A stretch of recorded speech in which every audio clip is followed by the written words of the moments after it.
Ethan अपनी प्रेमिका Isabella के आदेश पर मृत परिवार की कब्र पर चढ़ने आया था। हर सीढ़ी पर घुटनों के बल झुककर उसे सिर झुकाकर चिल्लाना पड़ता, मैं गुनहगार हूँ। भले ही ईथन के हाथ खून से लथपथ थे, गाड़ी में बैठी इज़ाबेला को इसकी कोई परवाह नहीं थी। वह तो बस पास बैठी एमिली के साथ हंसी मजाक में खोई हुई थी। जितना ज्यादा ईथन का दिल और शरीर टूटता गया, इज़ाबेला के चेहरे पर मुस्कान और खिलती गई। लेकिन उन्हें यह नहीं पता था, ने निश्चय कर लिया है, अब वह इस जहरीले रिश्ते से हमेशा के लिए निकल जाएगा। ईथन घुटनों के बल रेंगता हुआ कब्र तक पहुंचा, इज़ाबेला के परिवार की पूजा की और अगले ही दिन उसने अपने घर पर अपनी आखिरी तस्वीर खिंचवाई। फिर माता पिता की कब्र के पास वाले ताबूत में जाकर आंखें बंद कर लीं। वह तय कर चुका था, कई सालों से जिसे वह सबसे ज्यादा प्यार करता आया, उसी इज़ाबेला की दुनिया से हमेशा के लिए गायब हो जाना है। कभी वे दोनों सबके लिए ईर्ष्या का कारण बनने वाला जोड़ा हुआ करते थे, लेकिन इज़ाबेला ने बदले की आग में अंधी होकर ईथन के पूरे परिवार को तबाह कर दिया। उसने ड्राइवर को पैसे देकर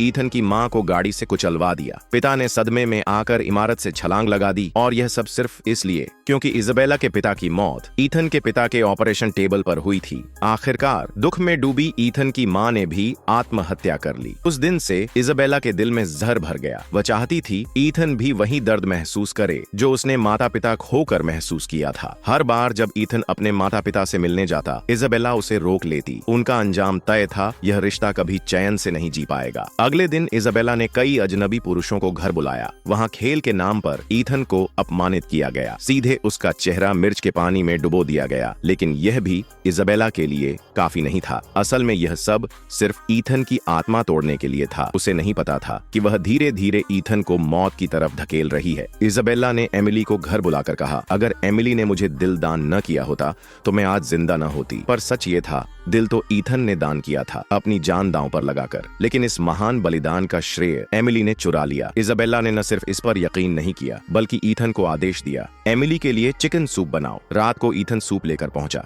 एमिली ने जानबूझकर कटोरा गिरा दिया। इज़ाबेला ने बिना कुछ सुने ईथन को थप्पड़ मारा और आदेश दिया, उसे कोल्ड स्टोरेज में बंद कर दो। -20 डिग्री की ठंड में ईथन ने आंसू बहाते हुए दम तोड़ दिया। इज़ाबेला चिल्लाई, तुमने मेरी जिंदगी तबाह कर दी। तुम्हारी वजह से मेरे माता पिता को शांति नहीं मिली। एमिली ने भी झर उगला, तुम्हारे पिता ने मेरे पिता की जान ली थी, अब तुम भी कभी चैन से नहीं रहोगे। ईथन बुदबुदाया, माफ करना माँ, बेटा जल्द ही तुम्हारे पास आ जाएगा। एक फोटोग्राफर आया। उसने पूछा, क्या आप सचमुच अपनी आखिरी तस्वीर लेना चाहते हैं? ईथन बोला, हाँ मुझे पता है मैं अब ज्यादा नहीं जी पाऊंगा, तो तस्वीर खींच लो। ताबूत में लेटकर ईथन ने धीरे से कहा, माँ बेटा आ गया, अब हम सब फिर एक हो जाएंगे। इज़ाबेला चीखी, तुम सोचते हो ताबूत में लेटकर मर सकोगे या उसमें घुटकर अपनी जान ले लोगे? याद रखो, अंगरक्षक तुम्हारी निगरानी कर रहे हैं, तुम कभी नहीं मर सकते। ईथन ने शांत स्वर में कहा, इस बार तुम निराश हो जाओगी क्योंकि मैं सचमुच मरने वाला हूँ। इज़ाबेला फिर गर्जी, ईथन तुम मुझे धमका रहे हो? लगता है मैंने तुम्हें बहुत नरमी दिखाई, अब तुम बार बार मुझे चुनौती देने लगे हो। ईथन ने आखिरी शब्द कहे, इज़ाबेला मैं तुम्हें जिंदगी भर प्यार करता रहूंगा, लेकिन अब कोई मुझे जगाने नहीं आएगा। लियम, इस जन्म में अब हमारी मुलाकात नहीं होगी। इज़ाबेला चीखती रही, ईथन बोलो, मैं तुम्हें आदेश देती हूँ, बोलो। लेकिन ईथान की सांसें थम चुकी थीं और पास खड़े नौकर ने धीरे से कहा, मैडम इज़ाबेला, ईथान अब जिंदा नहीं रहा।